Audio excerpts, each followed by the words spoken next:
Welcome to Mary Welter Radio, the podcast. I am Mary Welter. So glad to have you here with me. A lot of people chiming in already because we have a great guest for tonight's podcast. I am so excited about this guest. We've been talking about having him on, I think, since February is when we first talked about this. So I'm so glad that we were able to make it happen. Big thank you to Eb for doing all the graphics for me. He makes all of the ad blocks for all my guests. So thank you, Eb. And to his son, Zach, who is our number one fan. Zach, thank you. Just some housekeeping. If you've not subscribed to the channel, please do. Also, please like the podcast. If you go to Mary Welter Radio and look for, if you go to YouTube and look for Mary Welter Radio, you want to click on the third tab over. I don't know why, but you have to click on the third tab over. I think it's the one that says live, because the one that's home has 4 random videos on it. I don't understand it, but anyway, so click on the third tab over that says live if you want to see any of the previous podcasts. You can also get the audio at Apple Podcasts and Spotify. One more thing, I have horrible allergies today. I also have like cat hair in my mouth, but I have horrible allergies, so I have my box of tissues. So I am apologizing now if I start to sneeze, and I'm apologizing for not looking super perky and awfully cute and everything, because I've spent the entire day with tissue stuck up my nose and sneezing and drinking coffee and watery eyes, and I hate pollen.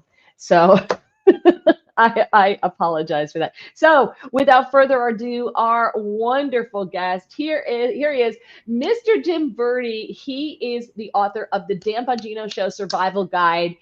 We have to talk about this book. I'm so excited. Thank you for joining my podcast. I really appreciate it. Well, thank you. I appreciate it. Yeah. It's a good subject, and I'm the author of it because I helped create it. Well, so for people who don't know, which I would assume pretty much everyone who chimes in on this podcast is a talk radio person, because that's how they know me, through talk radio. So you're going to love the book, guys. I'm telling you, you're going to love the book. It's the ins and outs, behind the scenes. It's how the show comes together, how the show was born. Things that you don't know happen behind the scenes, which is pretty funny as well. Plus, Jim's story, traveling up through radio, how he got sucked into this soul-sucking industry. I don't understand it, but we're all there. He and I have a lot in common, which we're going to talk about. And of course, your comments. So one of the things we do, Jim, is we take the comments from everybody, and we bring them up and do a little roll call. So Dan was in here first. And this is Yitzhak. He is a follower on X, and he's great. He always comments when I'm doing talk radio, and he makes the best comments. But he made a comment that's gotten him thrown off X. So, No.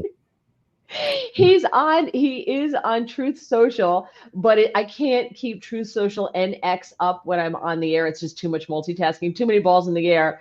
Right. So I do miss his comments. So he had to borrow someone else's YouTube account because his won't let him in. So I don't know what the heck he's done, but there's clearly a bounty on his head.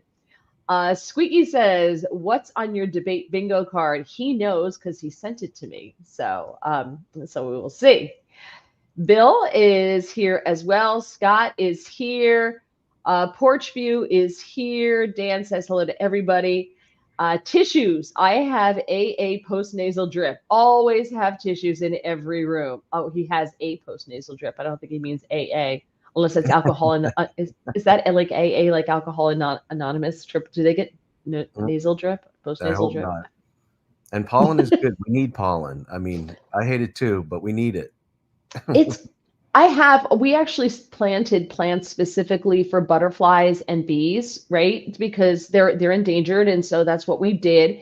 But there will be one day in the spring and one day in the fall where I wake up sneezing, and I will just sneeze continuously through the whole day. And today's that day.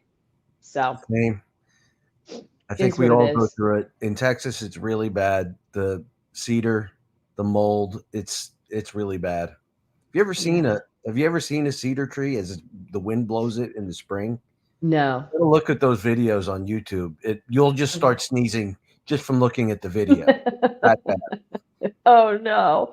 And I'm allergic to everything. So I apologize for the sniffling during the show. I try not to do that because I know it's super annoying to listen to. So I will do my best. Every now and then, I'm just going to like go off screen so I could blow my nose. So you don't have to watch it. And then I'll come back. um, Scott says, I have to take an allergy pill early in the morning. Yeah, I take it at night. I do it every night.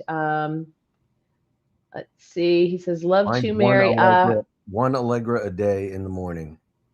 Yeah, I also use Flonase. That stuff's really good too. And I use that too. Yep. Time for hello, Mary. Hello to your guest. This is Jim Verdi. He is Dan Bongino's producer, the extraordinary. You know his voice. You hear him all the time on the show. He's Dan's fill-in. He's the guy who gets to sit in the seat when the king gets off the throne. Not that throne, you know what I mean, gets off the throne. Does he let you wear the crown, Jim? No, I don't know crown. There are no crowns. No scepter, anything? No scepter, anything like that. There's let's see, what does he have in there? He's got a lot of different things that he uses, but no, I don't have access to any of that stuff. So no, I have no prop access. he just won't give you the keys to the kingdom, huh? Right. You built the kingdom. My little contribution is the little hotkeys button where I can play all my little drops and sound effects and things like that. He is the creative genius. We're going to get into that. Gregory says, do you both want to swear at Bill O'Reilly this evening? No. I think that's been done, and it's been done well. And I think once it's done well, I don't see why you should try and topple the king. So let that go. Dan says, Jim from Bongino. Cool. So any questions you guys have, feel free, put them up here. I've given Jim the right of first refusal. He doesn't have to answer any of your questions if he chooses not to. So we have some things in common. You wanted to be an archaeologist as a child. I did. And I should have brought it downstairs, but I actually get Archaeology Today Digest, the magazine that comes every month about weird archaeology projects all over the world. I am such a dork. I am such a dork when it comes to that stuff. I love it. I love history. Sometimes it gets too in the weeds for me, and I'm like, okay, and I got to put, I don't need 4 pages on Benin and some dig there under a traffic circle, whatever. But I wanted to be an archaeologist too. And my parents said to me, that's great. Do it as a hobby. You'll never make any money. So I somehow wound up in radio. So I'm not quite sure how that panned out. Yeah, exactly. So yeah, you went into a real big money-making career of radio. The funny thing is with the archaeology thing. I mean, I don't know if you remember this where you had it, but there's a store in Avenue J in Brooklyn, and they sold the How and Why books. Do you remember the How and Why series at all? My grandmother would always buy me one of these books, and they always had some on, prehistoric man and, dinosaurs, and I'd get those, and I was fascinated, and I loved everything about prehistory when I was a kid, and I always thought that that's something I would get involved in, and even to this day, I get sucked into it. They have some great Twitter accounts on archaeohistory, and I can't stop watching some of these shows on TV. I'll watch them digging up. There was one I was watching the other night where they think they're close to finding Alexander the Great, right in the middle of the city of Alexandria, where apparently that would have seemed an obvious place to look, but they said that he probably wasn't there. But I can watch that stuff forever. I love it. I think the history of us as a society and how we became a society from just a bunch of hunter-gatherers is a really important story to tell. And it's really important because you have to learn from that to be able to continue on as a functioning society. Otherwise you kind of collapse into what's happening now. I think if Cro-Magnon man had Twitter, we never would have made it out of the Stone Age. And you know what, though, in retrospect, that might have been a good thing. It would have saved us a lot of trouble. Dan said, who's really Yitzhak, I did a dig in college. My bro did a bunch. I subscribed to Biblical Archaeology. Biblical Archaeology Review is a sister publication to the one that I get. Okay. So, and I don't have time to read the ones I have. So I've thought about getting the biblical one, but I've also toyed with just getting rid of the subscription altogether because I just don't have time. He said, my dig was a Clovis site in the Hudson Valley, Dwarkill of the Wallkill River. Great pieces. That sounds great. The only thing that I've really done archaeologically was around here. I live in a small town in North Texas, and they found a developer was going to raise all these houses to create a brand new subdivision. And he was told in this one house that there were these logs behind the wall. So the developer goes in, takes out a piece of the wall, and sees these logs behind here. And as you pull the sheetrock away, well, you discover a whole wall of logs. So he calls the county historical society, and the person at the historical society says, you have one of the original homes in Texas, because, or she told him to measure the room first, and it was 16 by 16. And she said, you have one of the original log homes Wow. in Texas. The reason you knew that is because the settlers that came in here, it was from something called the Peters Colony that settled this whole area. They mostly came from Missouri, Kentucky, Tennessee. And the only stipulations were they were going to give you 640 acres for a family for free. The only stipulations were you had to fence in 15 acres for and farm the land, agree to stay at least 3 years, and you had to build a 16 by 16 foot structure to live in. That's how they knew that was it. So we So did a whole cool. archaeological dig around it. We tore all the sheetrock out, and now it's a local attraction that I actually am a docent at from time to time on weekends. I love that. I think that's so cool. Our home was built around 1881, somewhere in there, 188, early 1880s. We don't know exactly because the county tax office, we have the deeds, but it's clearly pieces of several houses put together. Mm-hmm. And this house sold for $1 more than once. Wow. I'm not allowed to have a slaughterhouse on the property, so I was almost a deal breaker. Can't have a slaughterhouse. So I love reading the old deeds. They're handwritten in the old Right. script, Yeah, when everybody uh, knew how to write. and read it. And Yes. the county records building had a big fire in it around 1930s. So the tax records before that were destroyed. So we have the deeds, but we don't have the tax records. So we don't know exactly when the house was built. So, but approximately 1880s. It was fun. I dug into the history. I met the descendants of the guy who built the house. They're insanely wealthy, and the family has a family historian. And the guy who built this house founded the libraries at Harvard, Dartmouth and Brown. Wow. So, How many ghosts you have? well, funny you should ask. We had two. We had Frank and Maud, and we did not name them. The previous two owners before us came back to the house. They had moved out and they came back to the house and wanted to make sure it was still standing. And I said to them, hey, have you heard anything weird? We were talking to them for about an hour, like, anything weird ever happened in this house? And they look at each other, they look at us, they go, oh, you've met Frank and Maud. And I was like, oh my gosh, we're not crazy. And we have not had Frank and Maud around. They were super active in the house, and I used to talk to them all the time and tell them not to do certain things that would happen when they were angry with us.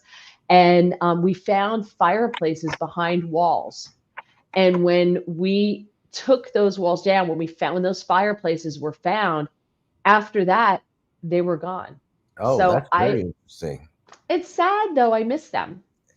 With the house that I grew up in, or one of the homes that we lived in Brooklyn, it was a two family house, and we lived on the bottom floor. There was a top floor, and then there was an attic and a basement, and in the basement there was a coal scuttle. So this house dated back. We have one. We have a whole coal bin with coal in it still. So Yeah. it probably dated back to that same time period, and we had a ghost in ours too.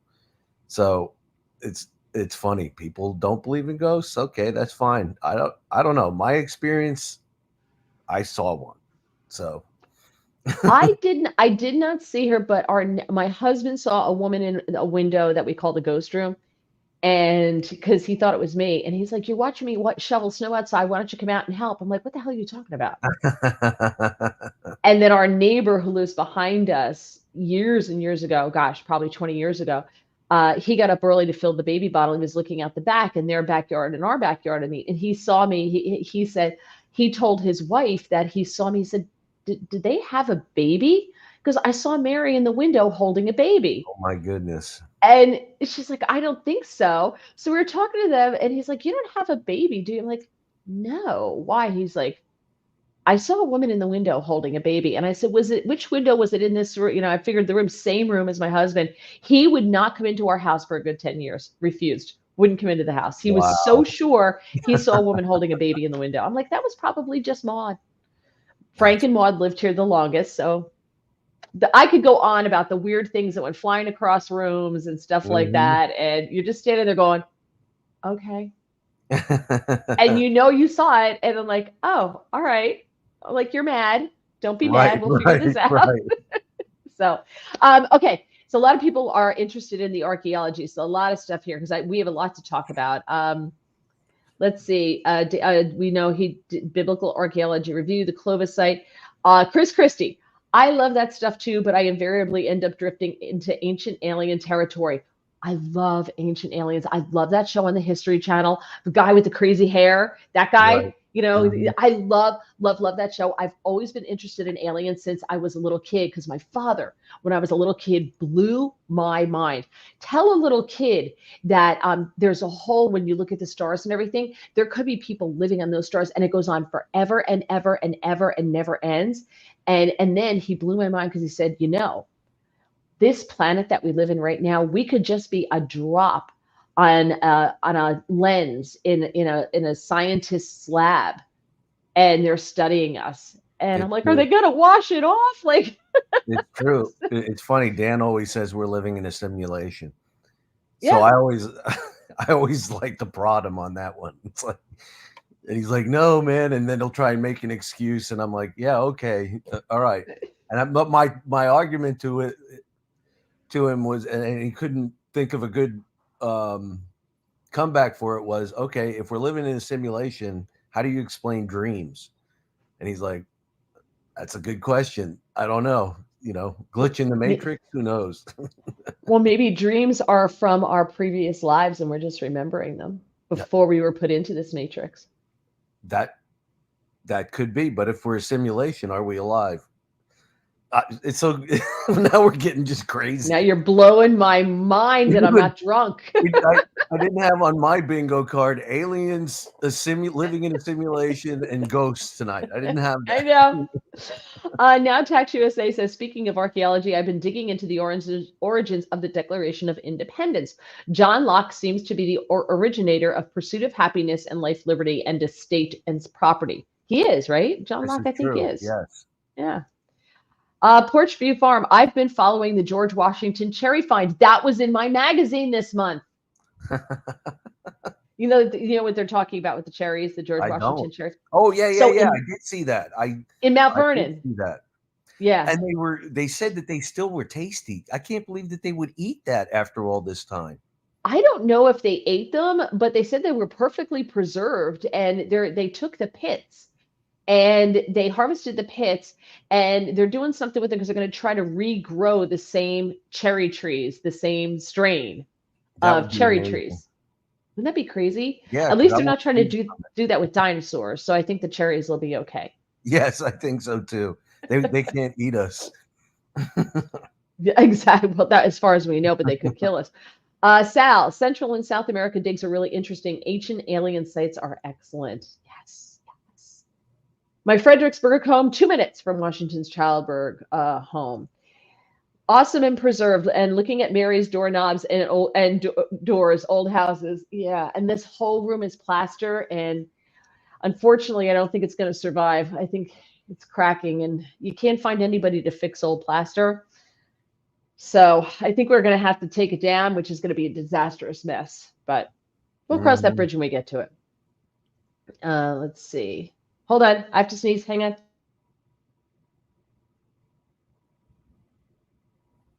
Bless you. Bless you again. Sorry. Okay. Gregory, I thought for sure Mary would have called in the Exorcist. No, Greg, I loved Frank and Maud. I loved having them there. We had a wonderful relationship. I loved them. There were certain things that they did that I told them were unacceptable. And I made deals with them about certain things, and they stopped doing the things like that were unacceptable, like turning the shower on at all hours of the night. Jesse James is related to one of the previous owners of my grandfather's old farm. Thomas Jefferson first created and gave the original deed when it was surveyed. Wow. Sal, we could be waxing a giant's ear. Oh my gosh. Now time a movie called The Matrix. Dan, astronomy class in New Paltz, watching 4 moons of Jupiter eclipse each other. We saw 2 lights of Dong zigzags, stops, and then right up and gone. Professor Ordway said, we all saw that, right? Yes. All right. Thank you, Sal. He says, bless you. So that's one thing we have in common. The other thing we have in common is we were both communications majors. What the hell were we thinking? Yeah, I wasn't thinking. I mean, that just goes to what we're talking about. I'm going to college, and it's like, you got to pick a major. What's it going to be? First thought was theology.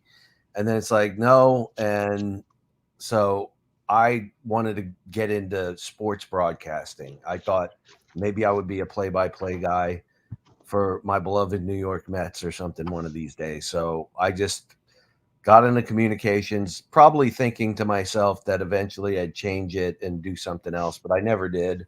I kind of liked it. And what happened was I got an internship at a radio station during college. So it was like I was almost locking myself in at that point, Yeah. It was a great local radio station, oldie station. So, a lot of music from 50s, 60s, early 70s. And they hired me basically to be a board op eventually. I would also screen calls. They hired me as a board op for some satellite show. And then I asked the news lady who was there if she had anybody going to any of the local games, because I'm in the DFW area. So we got major sports teams here. And she said, no. I said, well, would you want sound from them? She said, yeah, I'll get you credentials and you can go get sound. So wow. There I was starting my sports broadcasting career, or so I thought. But it was great for a few years. I met a lot of people. I made a lot of good contacts. But that's kind of where the sports thing ended. And then I wound up somehow in country radio, but that was really weird for a kid from Brooklyn working in country radio. So that's one of the stories. I don't want to give away too much of your book because, guys, it's really a fun read. And I'm not just saying that because Jim's my guest. I wouldn't have Jim on if I didn't like the premise of the book. So I just, it's not something that I would do. I'm not going to have a guest on to, prop them up just because they have a book out. But it's a fun read, and I don't want to give it away. Tell the story, because this is such a radio story, about you got hired by the guy who was doing the morning show in one of your first jobs. Right.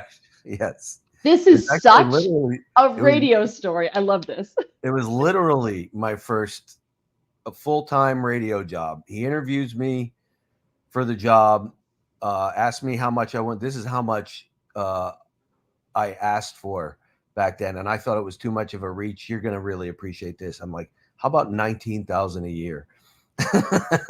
Yeah. Whoa, don't break the bank. But so he calls me back and he actually offers more money and he hires me.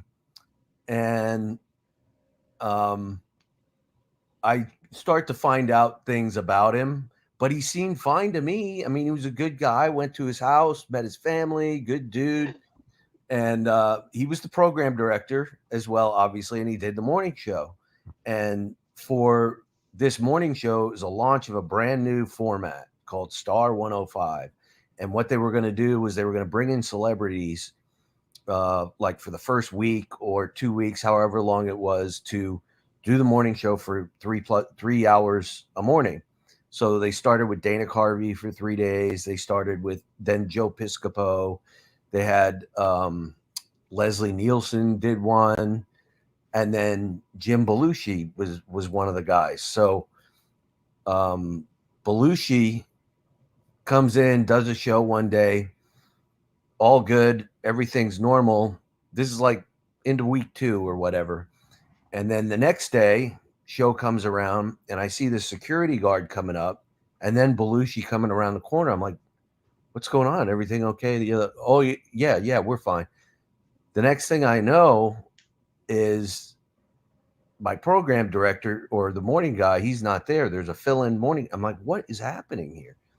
Come to find out that apparently this guy had a few too many the night before and called Jim Belushi and threatened to shoot him for whatever reason. It was like, what? So radio. I'm like, so he lost his job, obviously. And there I am, and the general manager of the station really didn't want me hired anyway for whatever reason, probably because I had zero experience, and they're putting me into this prime position trying to produce a show with all these celebrities and everything. Had no idea what the hell I was doing, and so she wanted to get rid of me, but then she couldn't because she had to find another program director and morning show. But what was she going to do in the meantime? So that was where it stayed. And this is the other thing.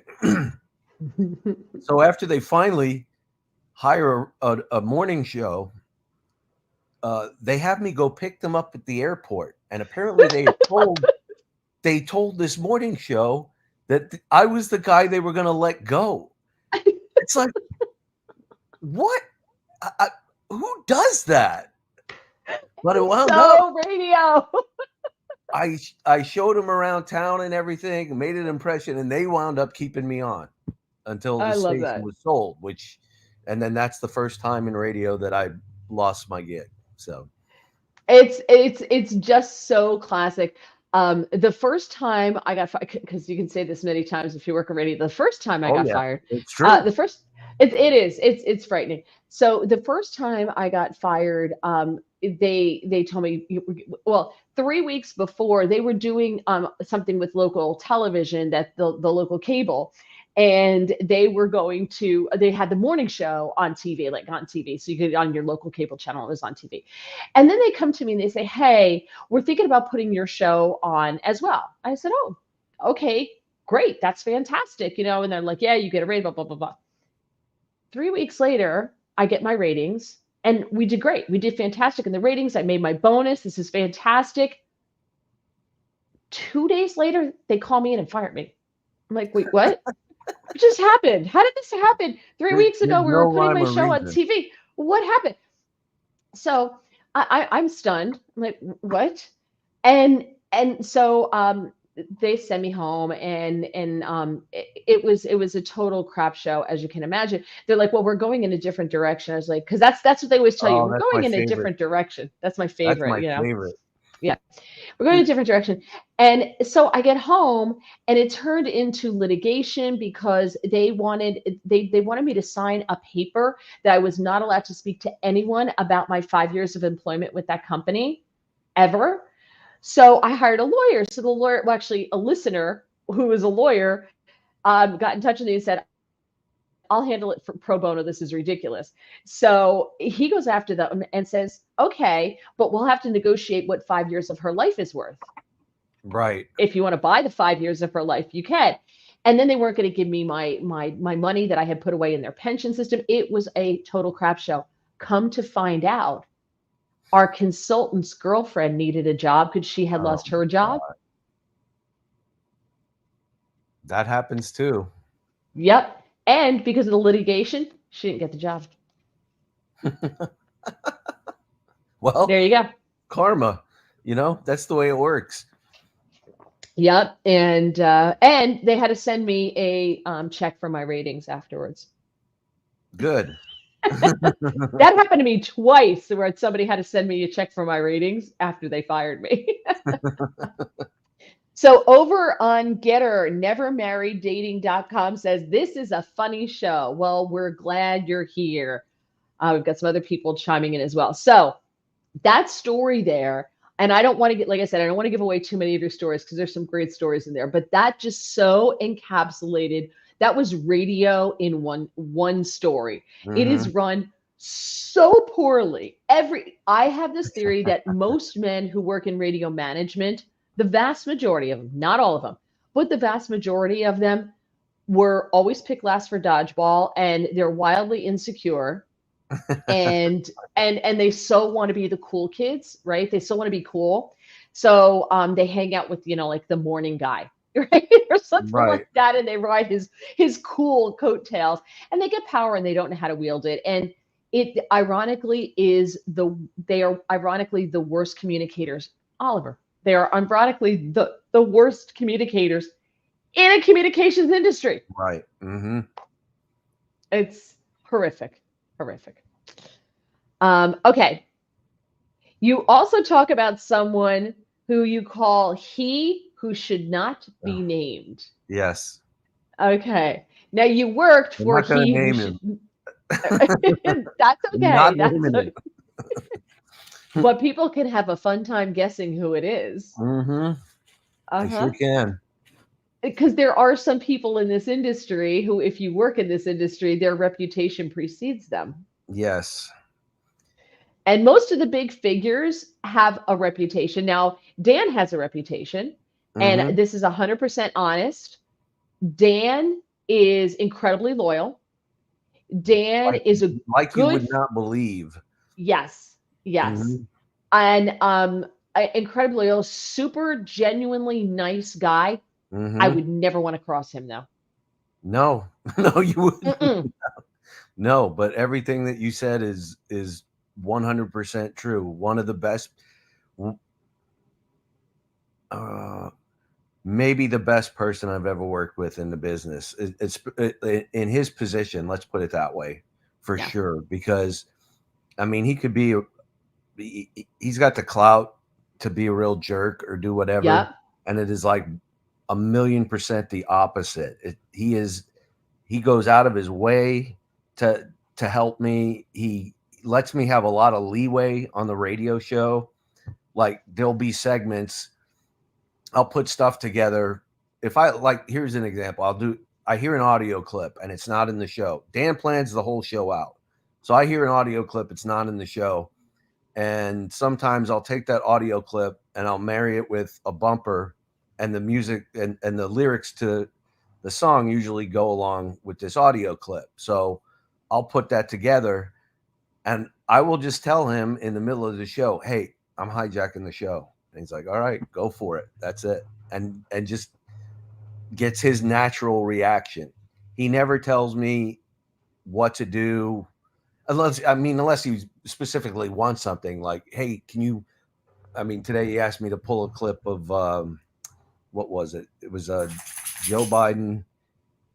It was a Biden clip of something that he had done a long time ago that he hadn't played for the song. But he allows me to do a lot of stuff. I do a lot of parodies on this radio show and that all started really interestingly too, because there was one day I can hear him down the line before the show every day.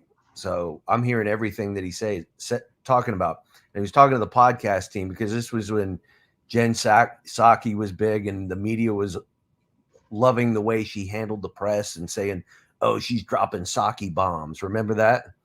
Dan's like, we need to come up with something different. And I'm thinking, and then I said, what if we do a Psaki bong? Because you have to be high to believe everything she says.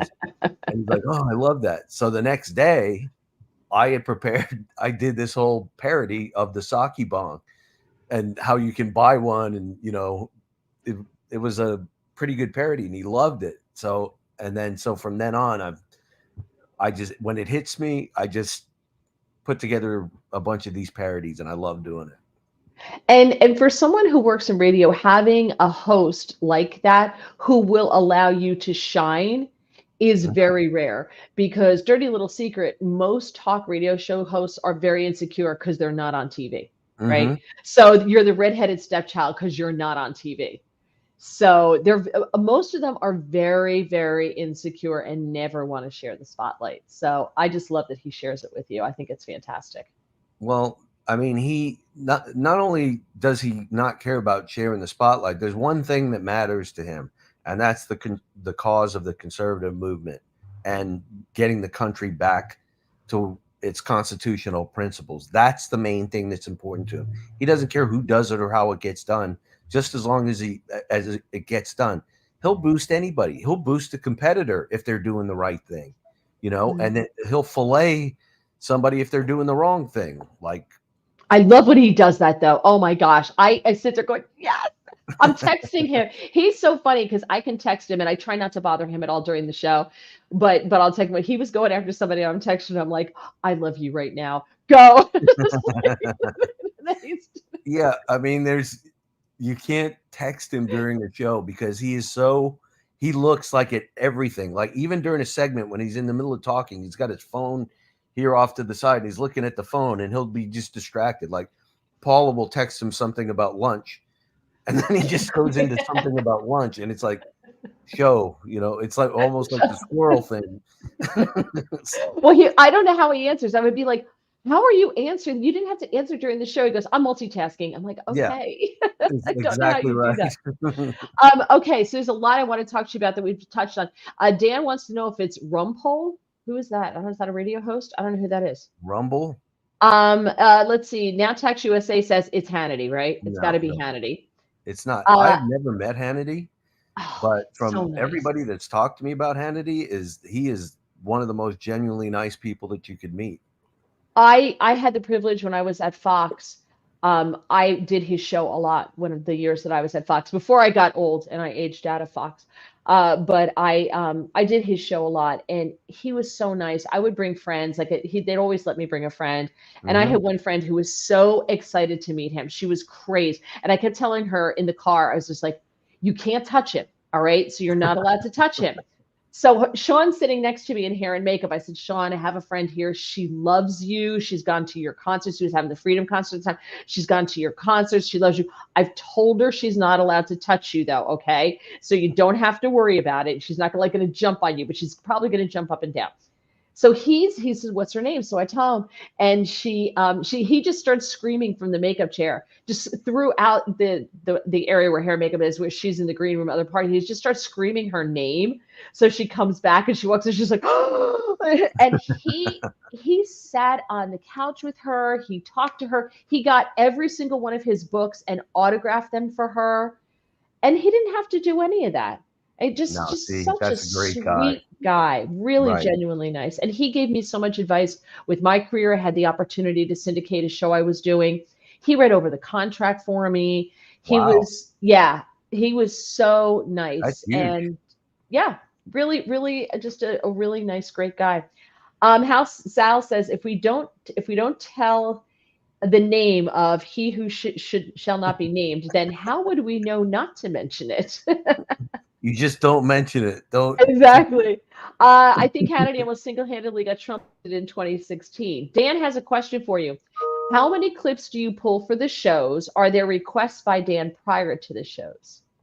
Yes, Dan, actually, that's a good question. So the way the show is set up, actually, just previously to coming on here, I was just finishing up the sound for tomorrow. So Dan is during the radio show in the breaks, he's collecting the stuff that he wants to talk about tomorrow, and it varies between clips and headlines. He'll pull articles and then take screenshots out of the articles specifically that he wants to be able to read on the podcast or on the radio show, and he'll send clips. The clips could vary. We've had as many as 4 in one day. Then I've had as many as 21 in one day. So it just depends. Now, a lot of times he doesn't even get to it all, which is kind Right. of the running joke with us, is because I just keep putting them on the log hoping by Friday at least you'll address the situation. And then if you keep telling me it's a crappy news week, it's like, no, it's not a crappy news week. You haven't talked about any of this stuff yet, and it's all stuff that he wants to talk about anyway.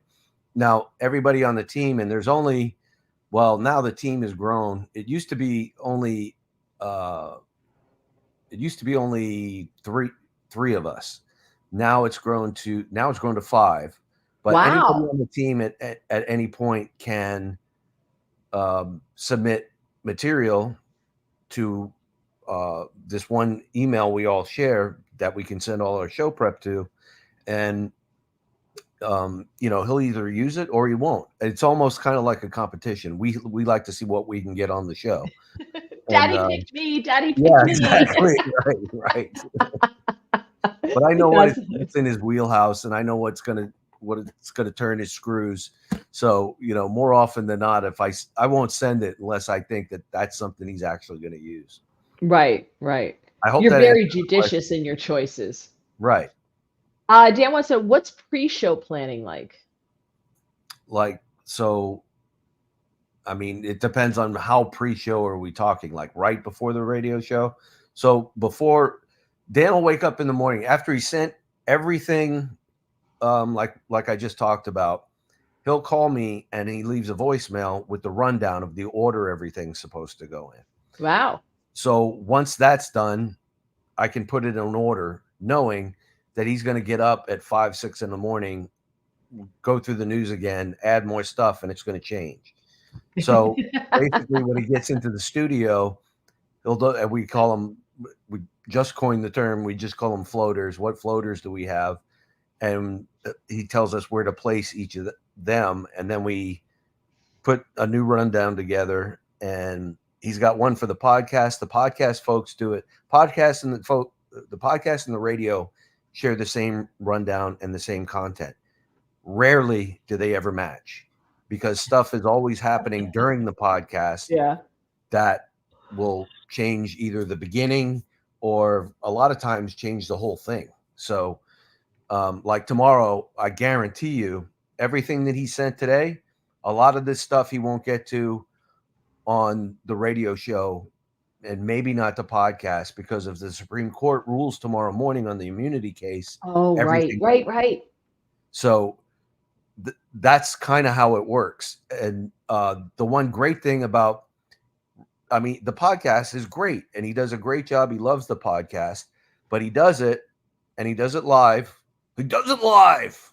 Anybody who knows, you get that joke, but he does it live, and then that's just a separate entity at that point, and that's how it lives. It's in that 1 hour. With the radio show, if there's breaking news, it's a continuing, developing dynamic that changes, and I have a feeling that that's exactly what's going to happen tomorrow.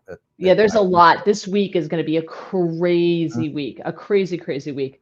Let's see. Dan says, she who will not be named, his wife. He always used that line. Wait. I'm not sure what he means. Did he used to refer to his wife as she who will not be named? I don't think so. Not that he talks about Paula all the time. Well, I don't know. Let's see. Hey, if you're in Chicago, my husband's stuck there. He didn't make his flight out. So, if you want to go to the airport and keep him company, he's going to be there for several more hours. Let's see. I think that Dan and any guy would be happy to hear from you. I think he's talking to you. I don't know. I think he's talking to you. I'm not a queen.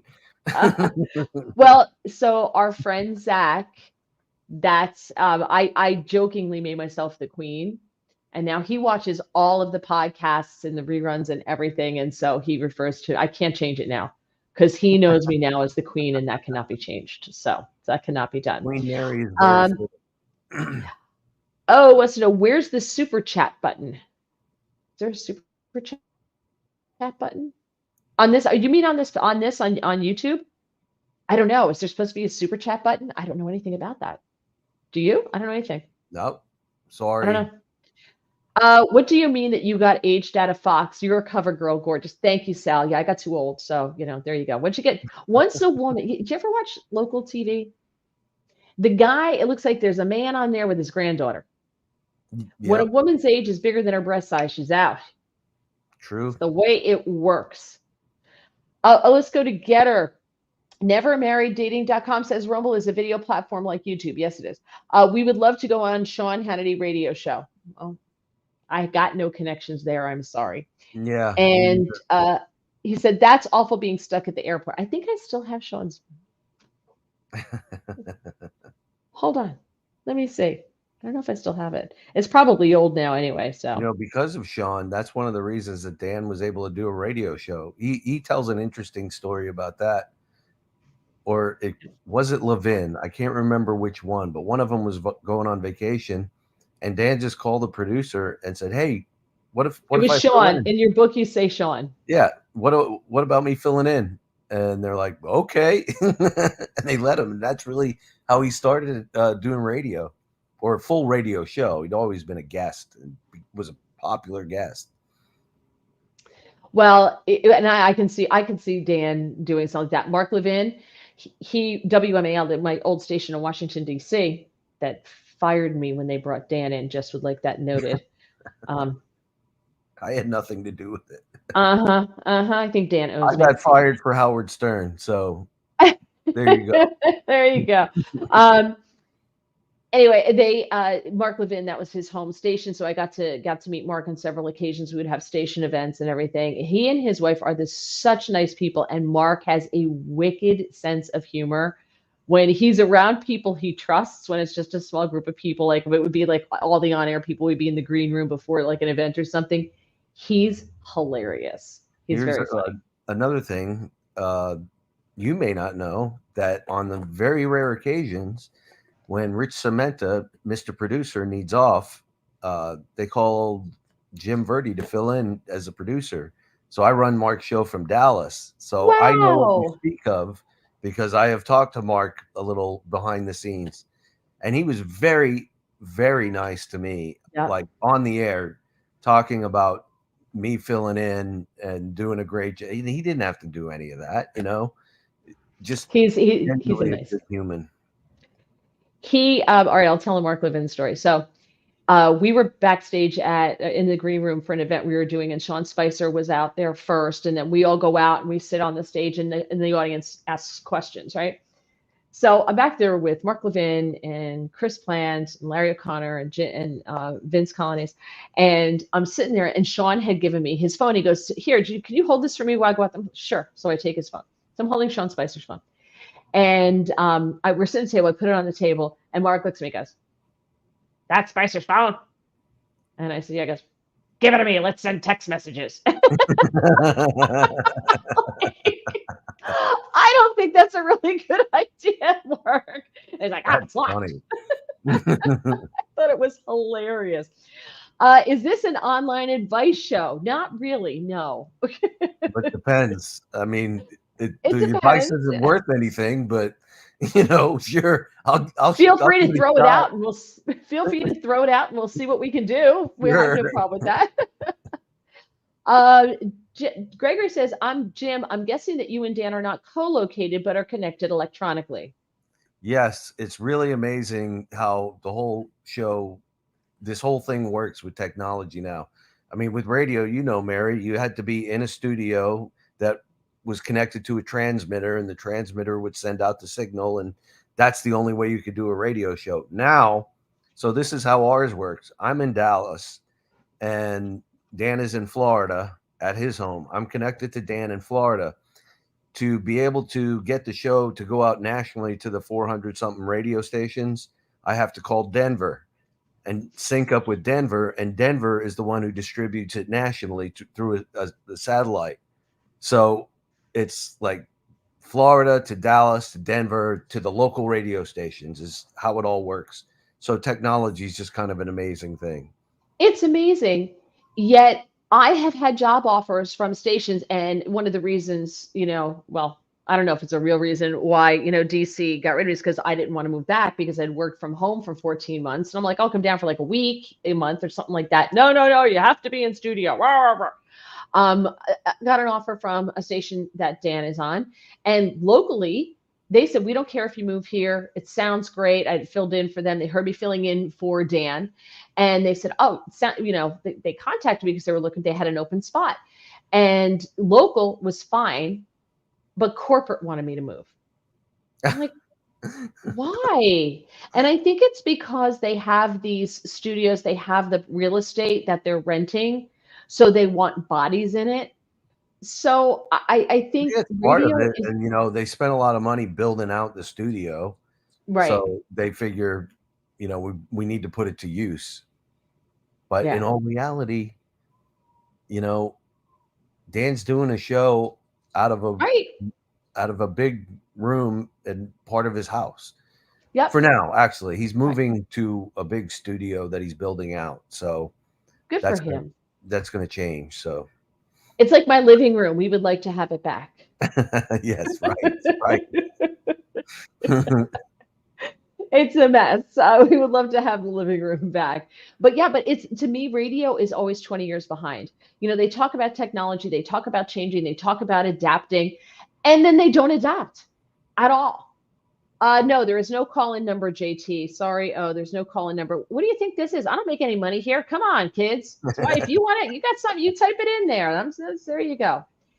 Sal, have you and Dan ever had to deal with FCC regulators, and have the Democrat members of Congress ever tried to get the show off the air? I'm no, because the only thing the FCC cares about, and that's kind of one of my responsibilities, is to make sure Dan doesn't say anything that's going to lose a license, which he has not done. Actually, take He that back. dances close to the edge sometimes. Yeah, I've had to dump him only twice, and because of he used one of those words you can't say on the radio. So I've only had to dump him twice. And as far as Democrat members of Congress, I'd have to say I don't know. I'm sure maybe. I think you could probably say that them trying to reinstitute the fairness doctrine, they tried to bring that up a while back, and then they probably would have used net neutrality to try and censor us in some way if they could, but neither of those had succeeded. You do have scary things now, like you have George Soros, who just recently bought Yes. several Odyssey, right? Odyssey stations that he's going to basically make. Well, I mean, nobody's going to listen to him because it's going to be liberal hate Talk, radio. right? And if you've ever heard liberal hate radio, Air America didn't succeed. It's because their only No. purpose isn't doing a radio show or doing anything entertaining. It's to further a cause. Not many people are into that. It's depressing to listen to like that. We at least have fun. We have fun making fun of these people.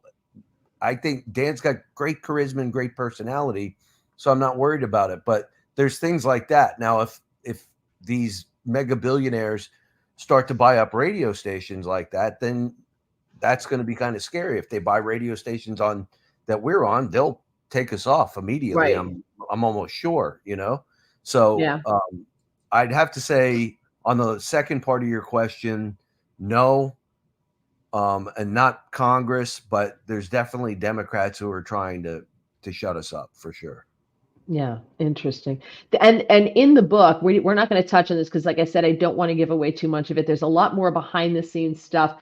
There are a lot of Dan's rules, Dan's rules, golden rules. The golden There's rules. more about how Jim got into radio, more about his life in there as well, his journey. There are incidences.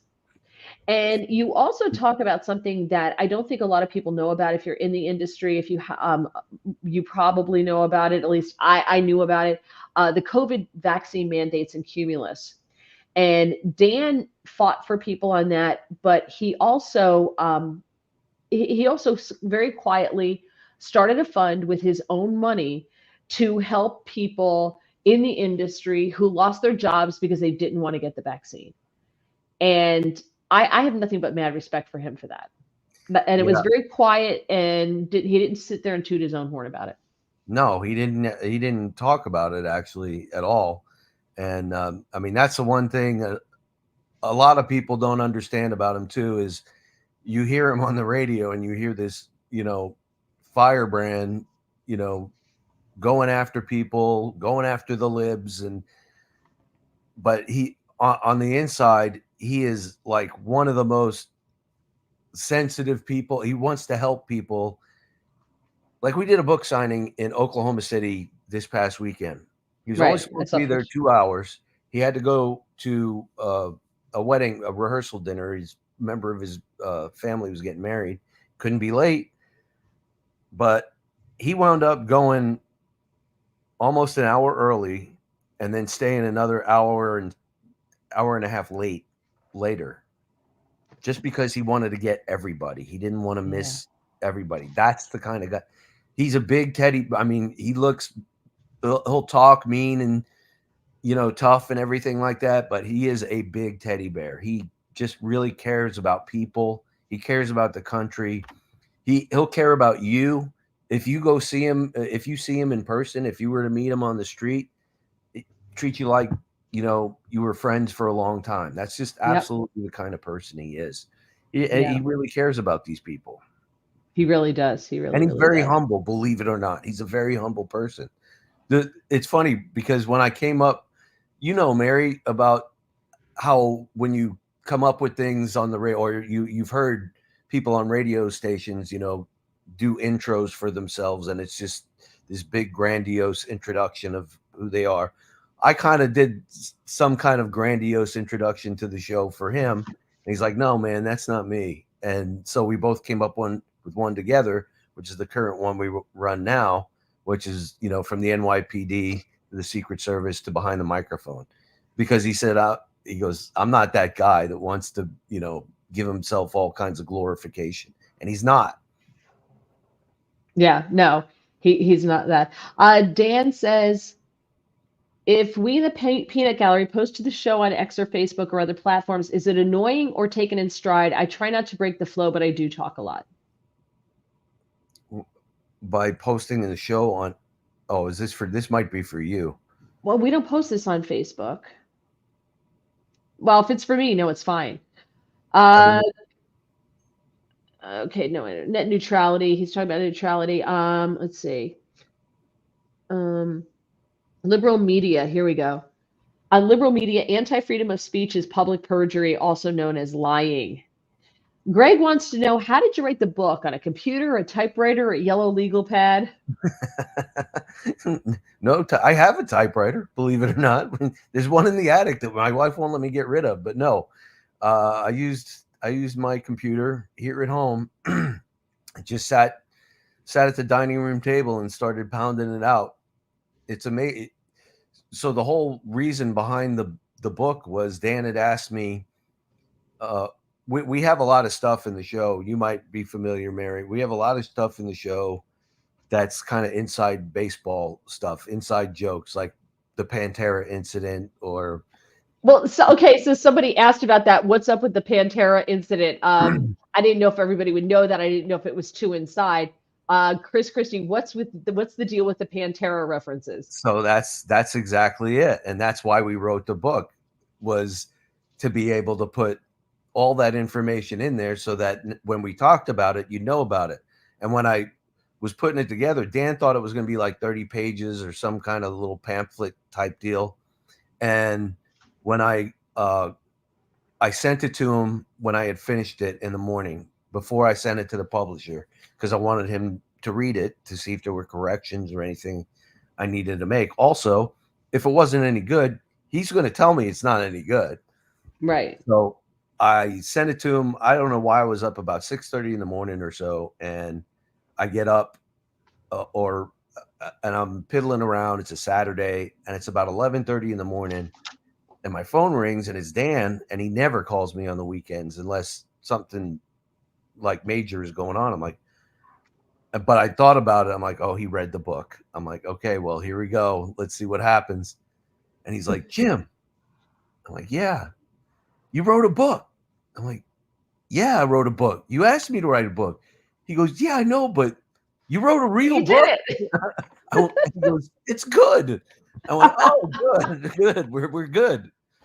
Did you ask him why he was surprised that it was good? Yeah, exactly. It was like really surprised. He goes, I know I shouldn't be acting surprised, but man, I'm like, I can't believe you wrote a book. So, but the Pantera incident, great. We can give one away, right? Yeah, go ahead if you want to. The Pantera incident. I do bumpers to come back from breaks, and I've got like 300, 400 bumpers. So I don't know Dan's taste in music yet. This is early on in the whole process. So I'm just playing whatever. And we had this thing where if he didn't like it, he'd say live on the air, "Oh yeah, get rid of that." And then I'd do like a record scratch, and then it would disappear forever. So I'm playing this bumper from Pantera, which is a local band here in Arlington, Texas, with one of the most passionate fan bases you'd ever imagine. I don't know if you've ever heard of them, but the fan base is absolutely I had never heard of them. Rabidly passionate. So I play the bumper, and Dan's like, "Whoa, what's that?" He goes, "I like heavy stuff, but man, that's even too much for me. Get rid of that one." So we go into the break after that. I'm like, "Dude, you are going to hear it from the Pantera people." He's like, "Well, whatever." He goes, "That's not me, man. I don't like that stuff." So he had a doctor's appointment that day, and he's waiting in the waiting room for the doctor's appointment. And he reads all his Facebook messages from listeners about the show. He said that day there was like 1,000 messages going, "Dude, how could you possibly say that about Pantera is this?" And so the next day he comes in, and the first thing he says to me is like, "Dude, the Pantera thing. Oh my God, you were so right." So he made amends, and now we play it. Now we play Pantera every week to avoid another Pantera incident. So that's what that's all about. Well, they're going on tour. I just looked them up. They're going on tour. Well, so, this is not like the real Pantera that's going on tour. The original, the iconic guy, the great guitarist, who was like the face of it. His name was Dimebag Darrell. He got shot and killed at a show in Ohio. Oh. So yes. So he's no longer with us. And his funeral was a major funeral. Like you had all the great guitarists of all time that came to this funeral. There you go. R.I.P. Dimebag Darrell. There you go. I had no clue. When I was reading this, I'm like, I've never heard of these people before. I mean, Eddie Van Halen was at the funeral for Darrell. So yeah, Pantera is, they're not huge, but man, the people that love them really, really love them. Apparently. So Sal says, another fine program, Mary. Jim is a great guest. And Portrait says, I agree. I can listen to radio stories until the cows come home. Wow, that's why I knew this was going to be great, because people, if you are a talk radio person or radio in general, just know it. But I think talk radio is so different from music radio, the staff and everything. I mean, yes, we are all people who never went to the prom. Every radio station is full of people who never went to the prom, right? How did you know that about me? You and I are very much alike. It's frightening. When I was reading your story, I'm like, oh my God, we were like separated at birth. This is so scary. So, but we're all really socially awkward people. But if you put us behind a microphone, we're fine, because we spent a lot of Saturday nights talking to ourselves in the bathroom like we had friends, right? So we're good at that. So that's I am one of the most painfully shy people you would ever meet, especially when I was much younger. I didn't talk to anybody. It was hard for me to meet people because I just didn't talk to anybody. I'm a shy person, and I hated mornings. Just absolutely hated them. I didn't want to get up early. Yep, me too. My first major job in radio is getting up at 3:30 in the morning to do a morning show where I had to talk to thousands of people. So you want to talk about instant therapy? There you go. Exactly. Over on Getter, Never Married says, people in radio have to be smarter than people on TV. It's true. Don't you think so? This is why people at television, especially when I was at Fox, you commingled all the time, and I would be there for a day. You're there for the full day because I'm doing the radio show, and and then a lot of times I get called out. Hey, you're in the building. You come down and do a hit on TV. So you're there. So the radio people, it's TV people, especially the women, would be like, so how do I get into radio? Because they know they're aging out, and so they wanted to have something to fall back on. So they want TV. I mean, they want radio. And I'm like, it's not that easy. They read a teleprompter on TV, and they have like two other people or to talk to, and the segment lasts 5 minutes. I know, because I've done many of those 5-minute segments, right, on Mm-hmm. TV. And they tell you, and they give you like three topics we're going to talk about. You wind up talking about one, maybe two. You don't do all three. And you get a sentence, Mm-hmm. maybe two sentences if you're lucky. That's it. It's Mm-hmm. you really don't have to have deep knowledge. But when you're on radio, when you come out of the top of that hour, that's one of your longest talk segments on most stations. And that's like 12 minutes. And there's no teleprompter. So you have to, if you don't get calls or you don't have a guest, you have to talk for something for 12 minutes. So you Right. have to know your stuff and you have to be able to make it interesting. I've seen many TV people fail at radio. And people they get put on radio all the time because they have a name. And so management puts them on because they have a name, and then they crash and burn and they can't understand why. Well, I happen yes. to know of one Fox host that somebody told me about who did a radio show and thought they were just going to go in and do it. It was going to be, piece of cake. And this person found out real fast. It's like, I just went through everything I had in the first half hour of the show. And it's like, what am I going to do for the next 2.5 hours? So Yep. yeah, there's people, there's people I've worked with from Fox as well, who did really, really well. But I like to help them.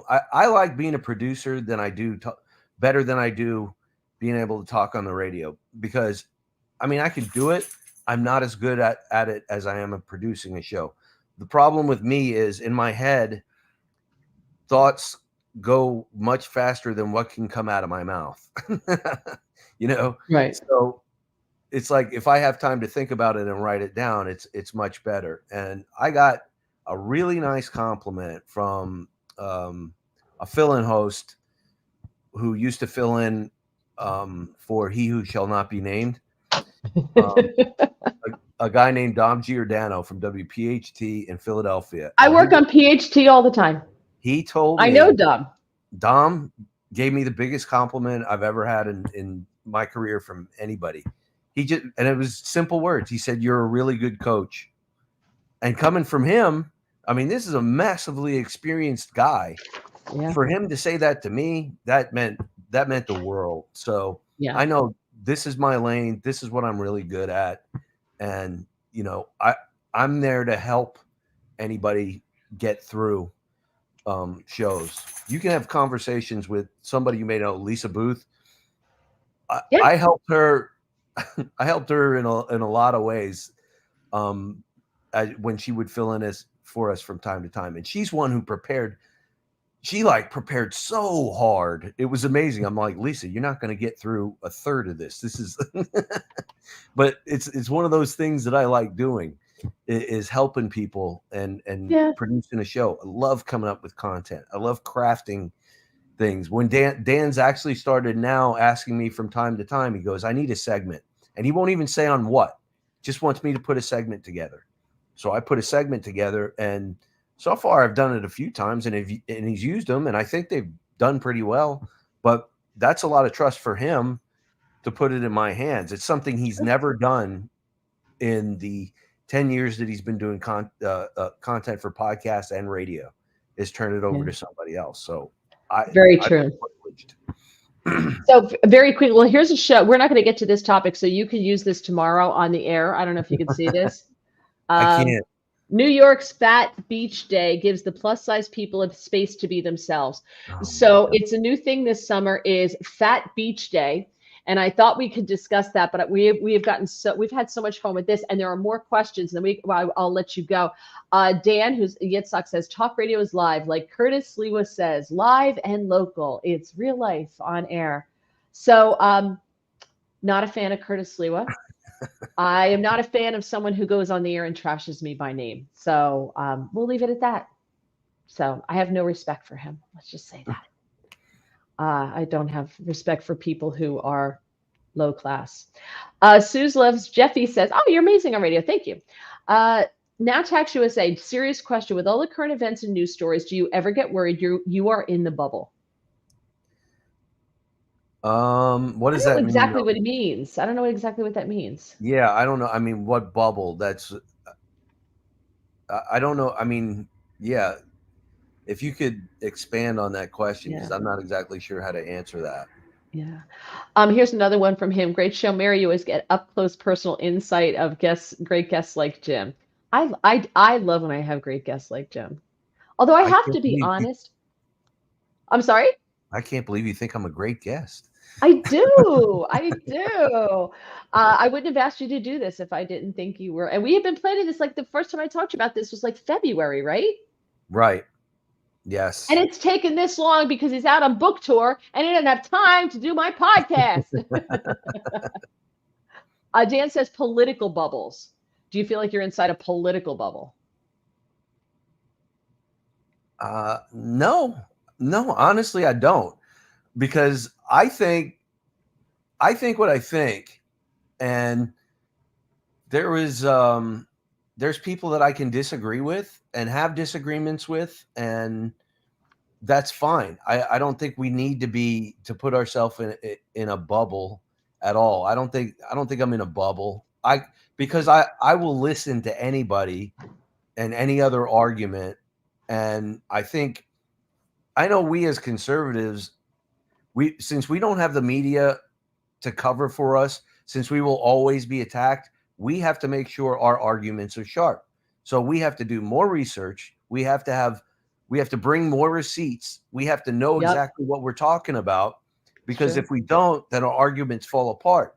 So that's why I don't think I'm in a bubble at all. I think the people that never get challenged are in bubbles, because when you challenge them and they don't know what to say, or they'll immediately call you a racist and a Nazi, that's the bubble people. Not, I'm not in a bubble. Right. I'm not gonna call them a name unless you're just gonna get belligerent. If you're gonna get belligerent, then I got no time for you. And then we can go back and forth, like fifth graders with That's always foul. fun every now and then too.